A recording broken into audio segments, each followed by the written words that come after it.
Congress గ్యారంటీలకు warranty లేదని హేళన చేశారని రాష్ట్ర మంత్రి సీతక్క అన్నారు. కాంగ్రెస్ కు వారంటీ లేదన్న వాళ్లు అడ్రస్ లేకుండా పోయారని వ్యాఖ్యానించారు. రంగారెడ్డి జిల్లా చేవెళ్లలో కాంగ్రెస్ ఆధ్వర్యంలో నిర్వహించిన జనజాతర పేరుతో బహిరంగ సభలో సీతక్క మాట్లాడారు.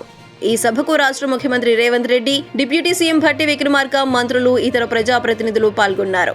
ఈ సందర్భంగా మంత్రి సీతక్క మాట్లాడుతూ 10 ఏళ్లుగా కేంద్ర, రాష్ట్ర ప్రభుత్వాలు ప్రజలపై ధరల భారం మోపాయని అన్నారు. కాంగ్రెస్ ప్రభుత్వం ఒక్కో హామీ అమలు చేస్తుంటే బీఆర్ఎస్ భయపడుతోందని వ్యాఖ్యానించారు. కాంగ్రెస్ పార్టీ రాష్ట్రపతి పదవి మొదలుకొని మహిళలకు ఎన్నో కీలక పదవులు ఇచ్చిందని తెలిపారు. స్థానిక సంస్థల్లో మహిళలకు రిజర్వేషన్లు అమలు చేసింది కాంగ్రెస్ పార్టీ అని చెప్పారు. గత ప్రభుత్వం మహిళల అభయహస్తం డబ్బులను కూడా వాడుకున్నదని ఆరోపించారు.